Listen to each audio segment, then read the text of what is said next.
Uh, in our market at the moment, we still have multiple offers happening on certain properties. We still have buyers who don't always have the strongest ability to make a good cash offer, right, with a quick closing date. And so I wanted to talk a little bit today and get your guys' opinions on how to write the strongest offer based on some scenarios. Um, do you guys ever have strategy sessions with your buyers before you write an offer? Through what escalation clauses are. Talk through, plant the seed early, even in that showing, if they're even considering. I mean, that way Mhm, it's not like a super surprise when we go to the offer. I mean, like, I again go over it again because sometimes it's confusing to people. mhm. There's a lot of pieces in the purchase agreement, right? So it is confusing. I totally agree. Mhm. Mhm. And what it boils down to is, I mean, it's their offer, right? We can't steer them. We just have to offer the suggestions. Mhm. Absolutely. So when a buyer comes to you and says, "How do I make my offer strong when I'm in a multiple offer situation and I have to get financing?" What do you guys usually say? I would say be sure to have an approval letter, a good, strong approval letter with that. Hmm. Pre-approval letter is a big one. Do you ever talk to them about making it contingent or non-contingent on financing? Talk to them about a bridge loan. If it's a sales contingency, I know that's a little bit different, but yeah, bridge loans, have they ever heard of them? How they work? Hmm. There's certain lenders that do them, certain things. Yeah. Ashley, what is a bridge loan? A bridge loan is basically when you have a mortgage on your current property and you have enough equity built into that where they will allow you to take a loan on the new property. But I think it's just interest only on the new one until you have the old home sold. Then they'll pay off the mortgage, and then any remaining money would go over to the new house. Kind of like Hmm. that. Hmm. So it Yep, you're allows you to absolutely not right. have a sales contingency. That's the beauty of it. It allows you to not have to put a sales contingency from if they need to sell it. And I'm working on two of Mhm. them right now. So I'm in the middle of a couple. No, not all lenders do them. I think there's a little bit of is it a higher interest rate, or I think they're a little bit more expensive to do. I'm not Hmm. exactly sure all the rules because I'm not a lender. Right? Is that what we've always called a bridge loan or a swing Mhm. loan? Yep, that's exactly. What was the word you used, Ashley? Mm, Bridge. Yep. yep. She Okay. said bridge. Hmm. Do you Oh, call them swing, Marvel? yeah, some people do. Not Hmm. Okay. necessarily in this area, but Okay. it's a term I've seen before. Hmm. Hmm. Yeah. And to Ashley's point, a lot of people don't know about bridge loans. So we don't have to be the expert in all of the pieces of the bridge Hmm. loan. We send them to the expert, but we do need to be aware of it so that Hmm. if we need to make their offer stronger because there's multiple offers, we can do that. Yep. The other Right? possibility is that if they own their home and have a lot of equity in it, then they Yes. refinance that and don't involve the new property in any way. Yep. You Hmm. can take a loan against their own property, and it looks like cash on the front end. Right, right. That's a good, Hmm. strong offer. I've seen Hmm. that also. Hmm. Hmm. And sometimes it's a loan against equities of some other kind, like stocks or that kind of Oh. thing. Hmm. Absolutely. See, this is the point. Did you hear that? Oh, this is the point of talking about strong offers and how to write them, right? Because there's different pieces that we haven't even thought about that we can put into our offers. The biggest elements of strong offers are price, right? Of course. Most sellers want the most amount of money that they can get, right? So you're going to go at asking, above asking, you're going to put an escalation clause in there. Um, which contingencies, like Ashley talked about, there are ways where you If they need to sell their home to be able to buy this one, there are ways where you can structure the offer or their loan where you don't have to make the offer contingent on that. Okay. Earnest money. How many of you have used earnest money as a way to make your offer stronger? Absolutely. Absolutely, I agree. Yep. Right? How much are you Yep. willing to put on the line? Mhm. You know, how much is it? How serious are you? Absolutely. Yeah. Yep. It's Now gonna while get serious real fast. uh, now while earnest money is not required for an offer to be valid, you can have zero earnest money. That's fine. But it does show seriousness, right? If someone's willing to put $20,000 to be deposited 3 days after final acceptance of the purchase agreement, that shows that they're very serious and capable, right? They have the funds to be able to do that. Do you guys ever shorten up timelines maybe to make your offer a little stronger? Instead of 10 days for an inspection period, you do 5. Mm-hmm. Yep. Yeah. And sometimes a phone call to the listing agent to find out when the sellers would like to close, because sometimes a longer period of time is more appealing than a short one. Absolutely. Somebody who wants to spend the rest of their summer in their home or in their lake house, right? Right, exactly. Or if Hmm. it's an older person and they just plain need time to get it done. Hmm.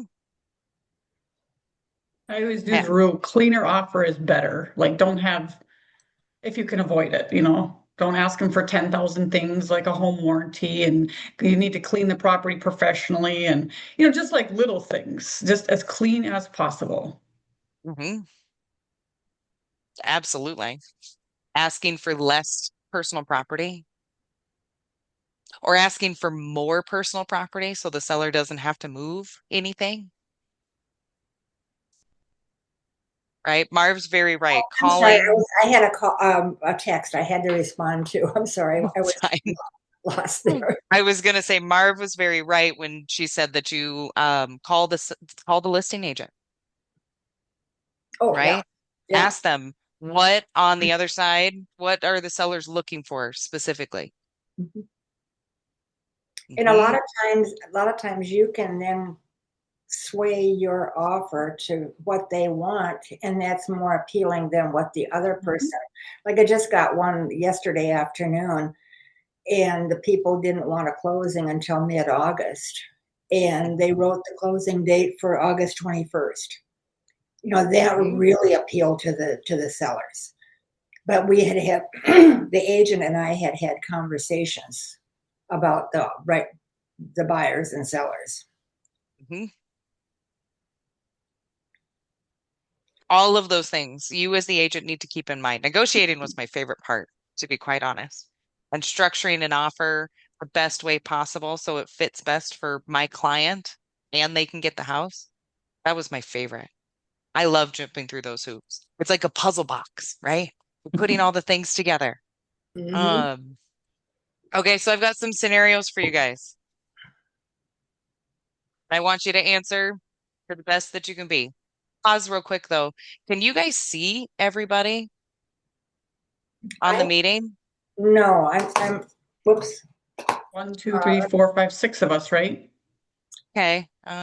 1, 2, 3, 4, 5, 6. Okay, I've got Yeah. Yes, I can see you all. Okay. Um, Perfect. Okay, multiple offer situation.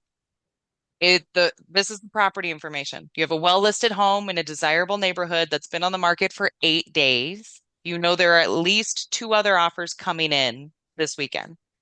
Your buyers are pre-approved for $425,000 and the asking price is $419,900. Comparable sales suggest the home could appraise at $430,000. How do you structure an offer that stands out without overpaying or creating appraisal issues? What do you think? We just talked about it. Higher earnest money. Um, Would you? Maybe have, and I'm going to tell you this tidbit, and I've used it multiple times, and I don't know who else does this, but I do walking inspections. Has anyone ever heard of that? No. If you No. know you're walking into a multiple offer situation, I tell my buyer up front, if you want an inspection on this, you call an inspector now, and he's going to come with us on our showing. We're going to schedule an hour and a half, and he's going to be with us. He's not testing every outlet, but he's going to get the big red flags, whether it's the furnace, electrical box. Mhm. I have done that multiple times. So when you come in with, so then you don't have to come in with an inspection contingency. You've already done and it makes them feel more comfortable. The buyer, they know what they're buying. I know a couple guys here in central Minnesota that do it. You know, Mhm. if they don't want the property, I mean, yeah, you're out 200, $250, but Mhm. you have a better chance of winning then. So anyways, Yep, because your offer is not contingent on inspection, right? that's a big one. Yeah. Mm-hmm. And you're not going in as is or blind. I mean, you know, Mm-hmm. so it's an idea. Because the chances of you getting a second showing with an inspection, just get it done right away. Right. Time is of the essence. Now, one piece with that, you can absolutely do that, but you have to let the listing agent know that an inspector is coming with you, Yeah. right? Mhm. So it's just disclosure at that point. Buyer can bring whoever they want on the showing, that's fine. A lot of them bring their parents, right? Yep. Dad. Um, but they bring the dad, the construction dad, absolutely. And then you don't have to make it. What if there's a septic and well on the property? You could have the buyer pay for it. That looks stronger. They save 700, $800. I mean, looks nice. Absolutely. That's why those check boxes on that addendum, you can have the buyer pay for the septic and well inspection instead of the seller. Yep. And How would you, have a conversation with your buyers about their confidence level. If they feel that they're willing to, that it's so important to them to get to win this property, are they willing to buy a new septic and well? And you have to have that conversation with them so that they make that decision whether to do that or not. And it's certainly a Mhm. offer with um, no inspections, no contingencies. It's going to look better than anything else, but it has to be Mhm. their decision. A lot of risk there. Yep. Hmm. I'm Mhm. sorry, what? Oh, it could be a lot of risk. Like you said, are they willing to buy a new septic if it doesn't pan out? They might have to buy a new Mhm. septic and a new well. Right. I mean, that's a $25,000, $30,000 Yeah. deal. Yep. Mhm. Hmm. Yeah, absolutely. Because you're writing the offer for them, right? You're giving them the opportunity to make the decision. Mm-hmm. Mm-hmm. What about an escalation clause? In this scenario, your buyer's worried about overpaying or creating possible appraisal issues. So we know there's two other offers coming in. Properties listed at 419.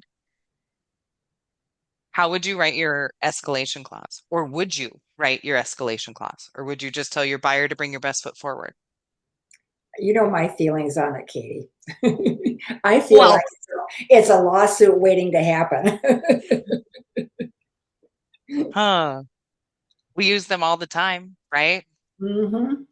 That doesn't mean I'll ever like them. Mm-hmm. Yeah. Jay, how about you? Would you write an escalation clause or recommend one to your buyer? Oh, you're muted. In that case scenario, I would just have them come with the highest and best. Okay. Why you say that? There's not much of a bridge there between what they're probably going to be offering and a competitive nature. Knowing that the appraisal is probably going to be at 430, their max offer is 425. That or see how much actual cash they have. Yeah, that's a great point. Here's the thing with escalation clauses. Even escalation clauses, you have to write strong. So not only the offer as a whole, but the escalation clause itself. If you're writing an escalation clause that bumps the purchase price up by $500 increments, That doesn't look great to a seller. How many of you have had sellers that are like, why would they even write this $500 over? Right? So your escalation clause also has to be strong. So it's $1,000 increments, $5,000 increments. Back when we were getting 10 and 15 offers on every property, it was some agents were very creative in their wording on escalation clauses, and some of them were just, I don't want to use the really dumb, but they, um, the sellers would look at them and go, what are they thinking? Or the sellers would say, okay, if they're willing to go up to this number, then I'm going to counter at that number. Mm-hmm. Or I will write the offer at that number, whatever. They've kind of lost their negotiating position by doing it. And Right. that's some, You have, oh, go ahead. You've No, laid that's your poker hand out, done. everything, Mhm. you're done. You've laid all 5 of your cards for the poker hand out. Well, You're right, Marv. Yeah. Mhm. And Yeah. if you're on the seller side, right? You when I present offers to sellers, I tell them exactly that. This is the highest amount that these buyers are willing to pay for their home. We can just counter them and remove the escalation clause and go to that highest price. So on the buy side, as you're writing this offer and telling your buyer about escalation clauses, don't forget to let them know that, right? We're putting our cards on the table here. How important is this house to you? Well, and Mhm. then you have to have the conversation with the buyers. Is this house really worth this to you? Because you're very likely to end up spending that number for it. Mhm. And sometimes they get caught up in the I've got to win psychology there, and that's not a healthy situation for anybody. Mhm. Absolutely. Okay, how about this one? The property's a 3-bed, 2-bath home listed at 189,000 in an area where comparables are selling for 210 to 225. So it's underlisted for the market. The listing has been up for 45 days with minimal showings. First of all, what does that tell you about the property? What's wrong? Something's wrong. It's underlisted based on comparables and it's been on the market for 45 days. There's something going on Likely here. has a distress. Hmm. The home doesn't show very well. There's, Or it doesn't show very well. Really crappy pictures, maybe. Maybe it's yeah. actually a diamond in the rough, but nobody Mhm. wants to go see it because the pictures are cockeyed and blurry. I love it when they're upside down and sideways. Or upside down and sideways. I just had that this morning. Trying to Hmm. see the house. It's Mhm. ridiculous. Okay, so here's the challenge. Your buyers are interested, but they're cautious about why it's priced so low, as they should be. How do you write an offer that acknowledges the opportunity that this house could represent, but protects your buyers from unknown interests? There you could do an escalation clause. We can't hear you, Jay. Can you talk a little louder, please? I said there I would do an escalation clause. An escalation clause. So there's not multiple I- offers on the table. Nope, but But I there's, would yeah, leave I it don't think unknown. Okay. mm-mm. I would come in at 189 with an inspection. I Okay. would definitely do an inspection and it's up to you to do your homework because is there a toxic waste dump next door? Maybe it's that the listing agent knows something I don't know and I need to find out. Hmm. Read those disclosures. Mhm. Hmm. Yeah. On this one, I would definitely do an inspection, right? And with it being listed $30,000 less than what the market is, um, we might even do a bigger inspection than just a home inspection. Mhm. Has anyone done an intrusive inspection before? Mhm. Terry has. Yeah. Hmm. You can absolutely do them. You just got to put the property back together. Saved my Great. buyers $40,000. Okay. Yeah, just one little word, intrusive. Mm-hmm. So what did they do, Terry, on the house that was intrusive? What part of the home did they?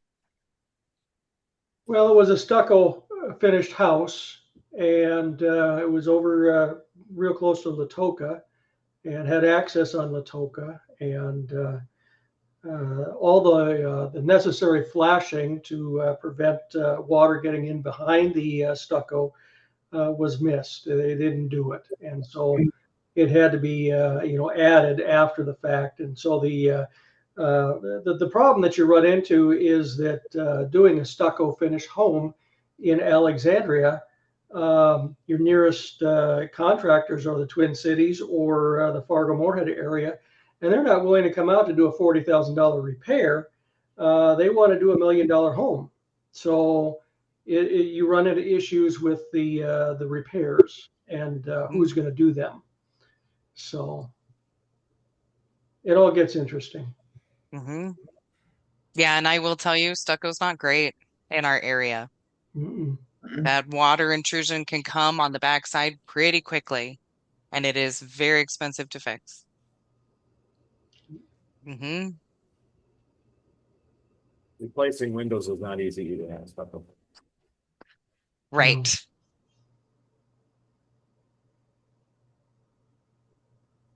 Yeah. Okay. How about this one? Competing against all cash offers. Desirable lakefront home listed at 595. You just found out the offer that another offer came in, all cash, no contingencies, 7-day close. Okay. First of all, if you know all of those terms of the other offer, fantastic, because then you can craft your offer better, right? That's great. Here's your challenge. Your buyers are financing, but they're very serious and they're well qualified. How do you write an offer that makes the seller consider your offer over the cash offer? What You would you got to do? make it higher. Give, Higher, give, give them more money and again, a really strong bank letter. yeah. So higher purchase price, You could really good do, bank letter. you could go higher price with an appraisal gap.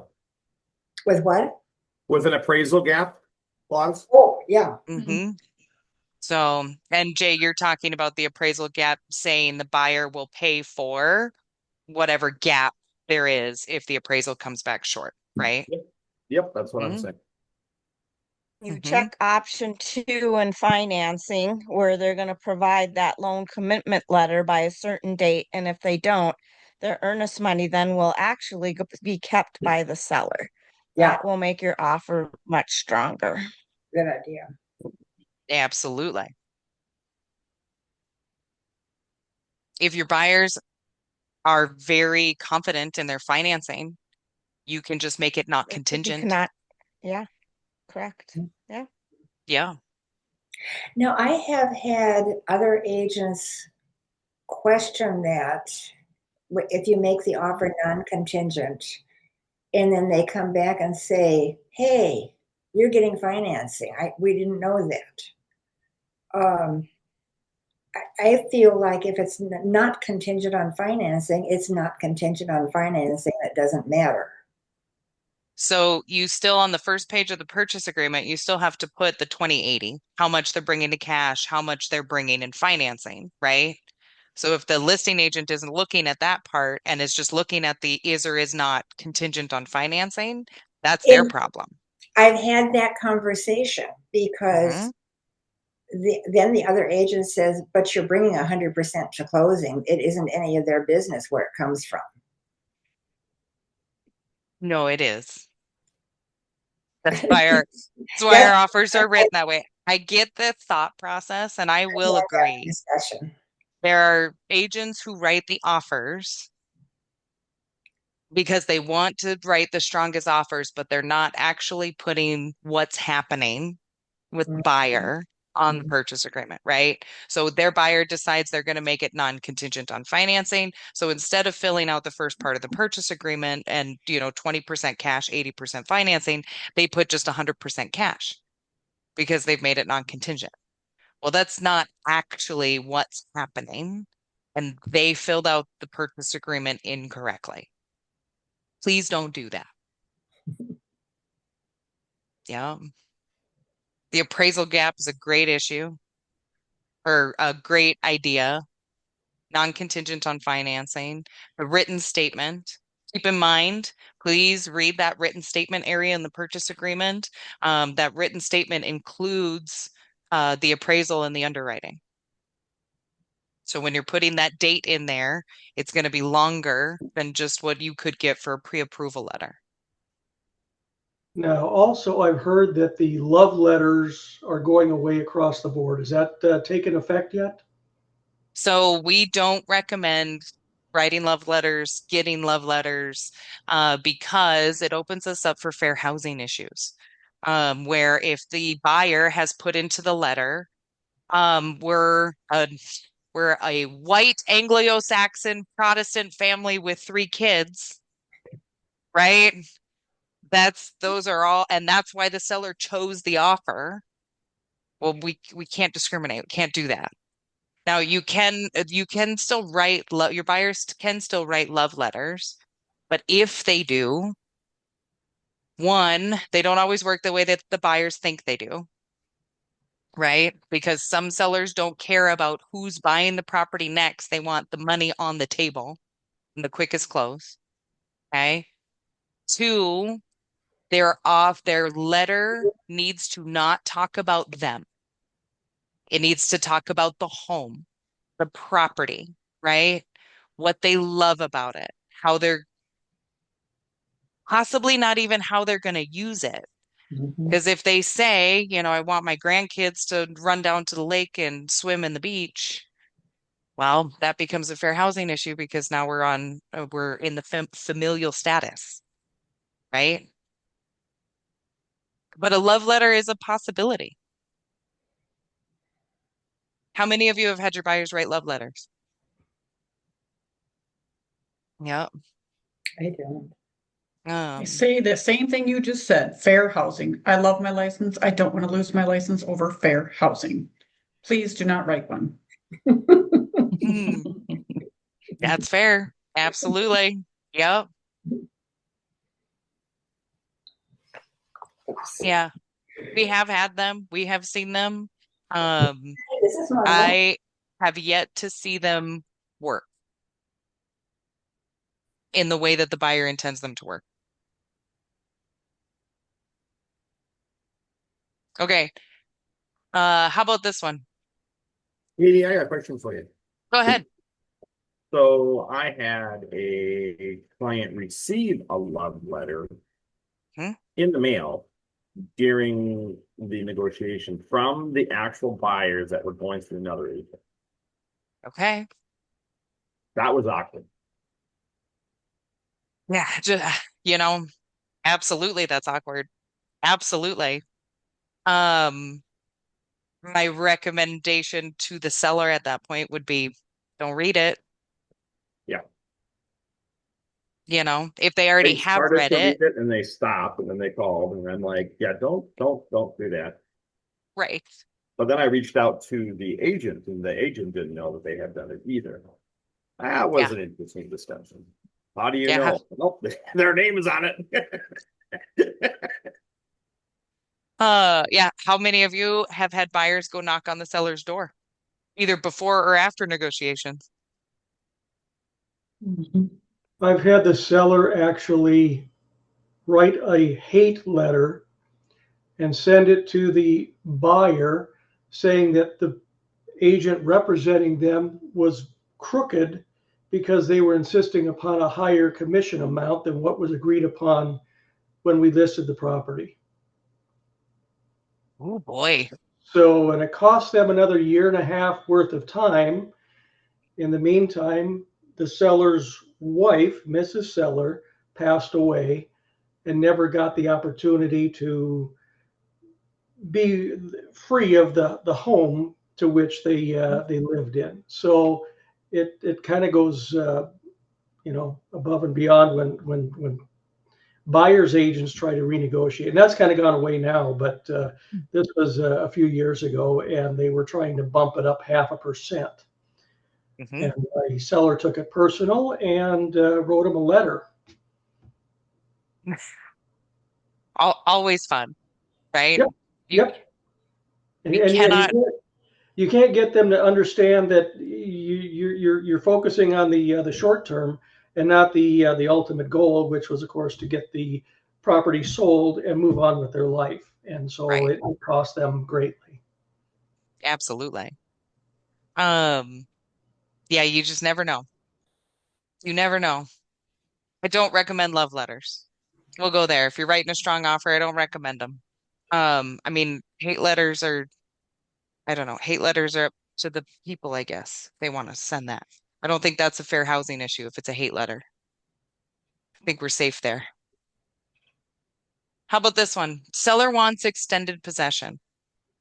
Home is listed at 310 in a strong market. Seller needs to stay in the house for 60 days after closing because their new home isn't ready yet.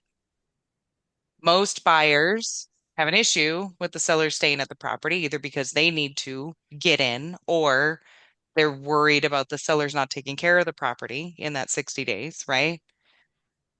How do you structure an offer that accommodates the seller while protecting your buyer? First of all, I'll ask this question. How many of you would recommend closing before and letting the seller possess?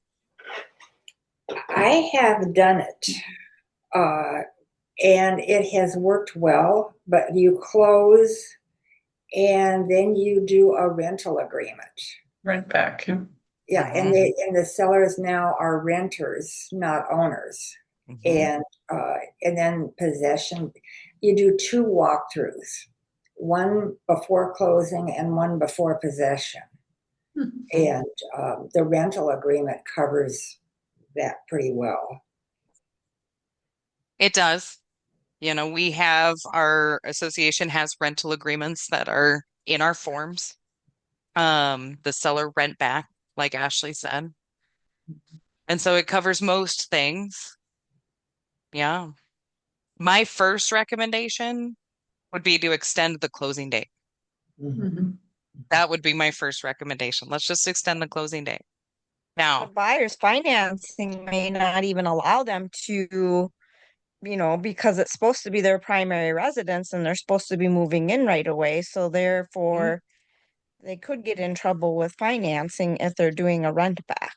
mhm, So, I mean, they want to verify and make sure that their financing allows it. But yeah, I think, yeah, I would extend closing. Otherwise, I would maybe do an escrow and have money held back from the seller for the fact, okay, you're going to pay rent, but we're also going to hold money back for in case there is mhm.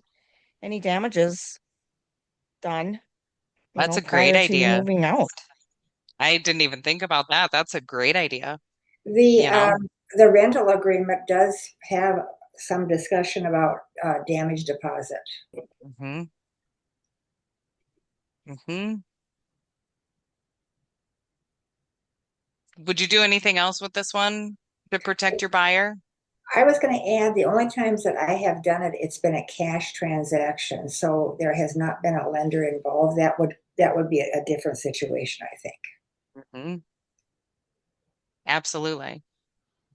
My question is, what questions or what conversations do you have with your seller and your buyer if they decide to do a seller rent back? Like, do you talk to them about uh appliances? And if an appliance goes out while the seller's still in the property, I'll ask the question for everybody. Who fixes that? Property's closed, seller's renting it, fridge goes out. Whose responsibility is it to replace the fridge? I'd say the owner. So it would be them the buy side Yeah, then. it's technically, yeah. And they own the property, just, yeah. Yep. Is it crappy luck? Yeah. Yeah. But now Yep. they're a landlord. Right, exactly. Yes. Mm-hmm. So when you do a seller rent back, you got to make sure you have those conversations with your buyer, right? So they understand the full picture, right? I don't know if any of you have ever run into this, but I ran into it twice where a seller once we got an accepted offer, not closed, just offer, called me 3 times to make the buyer pay for things that were going out. Hey, I need light bulbs because this light bulb went out. Well, the buyer brought the property. I'm like, no, that's not how this works. Having the conversation up front, because people's assumptions are not always the truth. It's not always reality. That would be my biggest thing with that. Okay. Okay, how about this one? Property with known issues. Properties listed at 425 with a known roof that needs replacement. Okay. Give or take estimate is $12,000 to $15,000. Sellers already disclosed this. You haven't written the offer yet. Your buyers want the home, but they're worried about the cost. How do you write an offer that accounts for the repair without insulting the seller or limiting your buyer's ability? How would you put that into the offer? Ask them some closing costs. That way you can save the money in your pocket for the roof. No. So instead of asking for the roof directly, you can ask You for can do it closing that way costs. too. Yeah, I mean, then Mhm. they don't need to know. I mean, then you know you're keeping your cash for that. Yep. So, and in this scenario, it doesn't say that the roof is leaking right now. It's not done, right? But they know it needs to be repaired or the end of its life. Can they get insurance on the roof? I mean, it comes down to that. Great question. They can blame the insurance company. Well, I can't get insurance on this if it's not a new roof. If it's not fixed beforehand. Mhm. Yeah. Now, in that case, do you have you have your buyer ask the seller to pay for all of it? For the whole roof repair? I think you negotiate. Yeah. Put your best foot forward, right? In this Mhm. situation, we don't have multiple offers. So you put your best foot forward as a buyer and you say, yeah, I want the seller to pay for this roof repair. Like, we'll go ahead and give you your 425. Okay, fine. But I want you to pay for the roof repair and I want it done before closing so that the buyers can get insurance.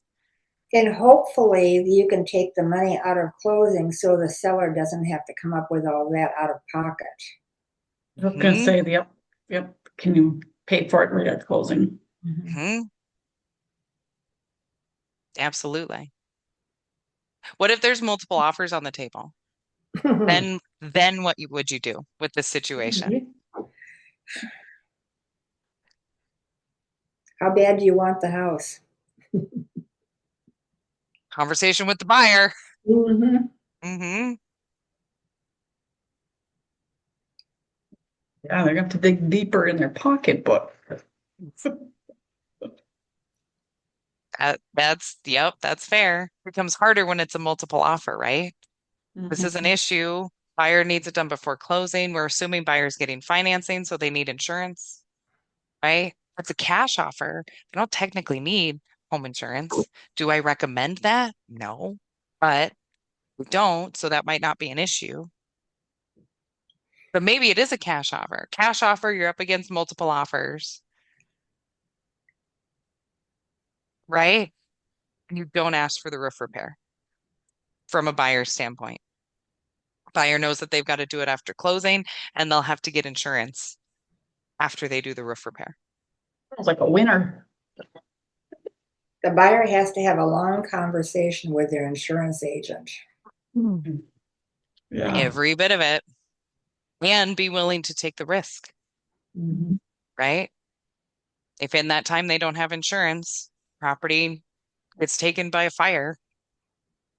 The buyer's not going to get financing if they don't have insurance. Instead of Right. cash offer. So they're Just on that little one, Christine, just a little scenario. Yeah. Oh no, she said that if you have a buyer that's doing financing and is up against a cash buyer, how do you get your buyer that's doing financing to win, right? Or am I hearing things wrong? How do you get your buyer that's doing financing to win on this scenario over a cash buyer. Tough. I feel in this situation, your buyer is kind of almost SOL. I'm just going to be honest. I mean, And sometimes they are. You're not wrong. Maybe Right? maybe another house would be perfect for them. Mm-hmm. Let's keep looking. Yep. I That's- always tell yeah, my that's- buyers, That's it just just, maybe not the best thing for the buyer, from on many Mhm. levels. yeah. I used to tell my buyers it just wasn't meant to be. Mm. That's okay. Another one will come along. Yeah. Right? Mm-hmm. All right, what else Oh. do I have here? And, Okay, this one's a good one. now you really are my favorite. Those are the ones I was supposed to grab. Okay. Unique property, UniQ, right? 5-acre property, 2-bedroom home, outbuildings, pasture, listed at 189, been on the market for 90 days. But here's the problem.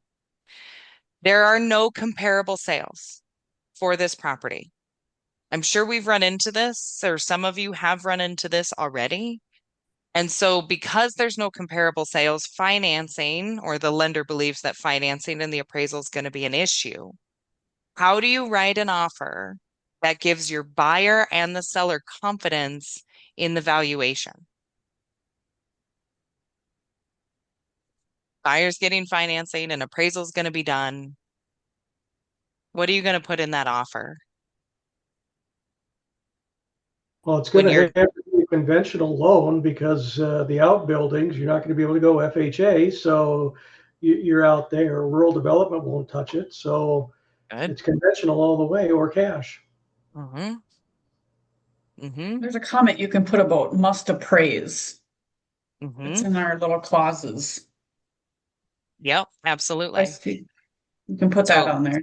Yep. So in our clause, so like Jay was talking about the appraisal gap clause where it says that the buyer will pay the difference between the appraisal and whatever the purchase price is.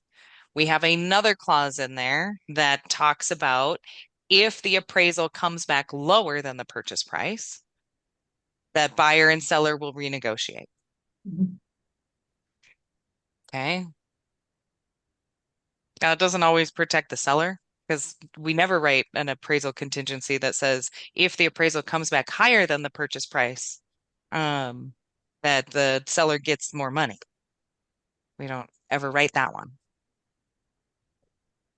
But that I agree. That's what I would recommend in this situation, right? Is that appraisal gap. What if it's a cash sale? What if your buyer's doing cash, but they're worried about the evaluation because there are no comparable sales? You've done your CMA, right? You're like, I don't know, it could be anywhere between 175 and $250,000. Like it could be there's a $75,000 swing there, and I can't narrow it down based on the comparables that I do have. It's a cash sale. How are you going to write that offer to protect your buyer from over or underpaying? they'll put it in, that the buyer, wants to do an appraisal. So it's contingent on the property appraising. But That's what at I would this do. point, it's a hard conversation to have with your buyer. Mhm. Here's my numbers. We've been looking for a while. How bad do you want this home? Are you Mhm. comfortable moving forward at this price? Knowing that this is where my numbers are at.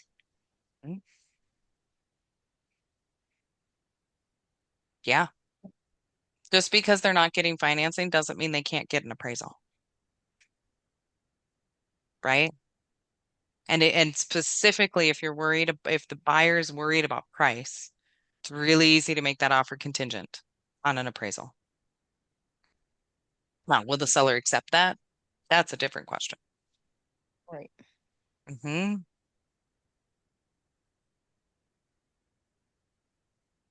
I don't know, maybe take another idea would be to take a wider swath of comps and look at what that community has to offer if you're not familiar with it. If you can find one, I don't know, 20, 30, 40 miles away, take a look at the community Is Mhm. it similar size, infrastructure? It could be at least something. Something it's the end all be all. Well, might give them a little Absolutely. confidence. Right? Widen your Tax range, document. right? Assessors. Assessors, sidebar. Assessors are terrible in Hubbard County right now. They used to be kind of close, within 20%, give or take, right? Now they're all over the place. We had two properties right next to each other, darn near identical. And one of them was valued at 220,000 by the county, and one of them was valued at 310. Anyway, be careful with Right. with assessors, with tax assessors. That's just an anecdotal story, but be careful. Okay. What other things did you want to get from writing a strong offer? Do you guys have any scenarios that you want to work through? Get ideas from anybody?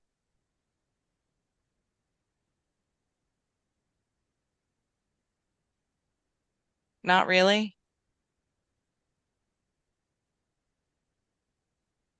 I'm sure we've all done multiple offers, right? Been involved in multiple offers and writing an offer to be the strongest is hard sometimes, especially when you're up against cash and somebody really, really wants it.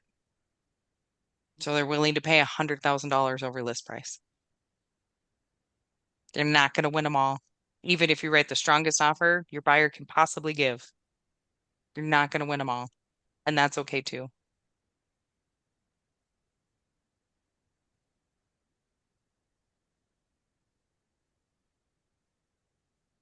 Okay.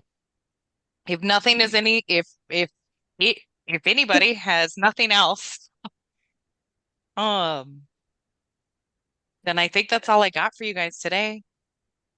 It's just a pretty easy conversation. Do you have any ideas for trainings and masterminds for next month, for July? Please let us know. Otherwise, I will see all of you at the all team meeting on July 7th. So have a good 4th of July. If you need anything, please call. We're all here to help.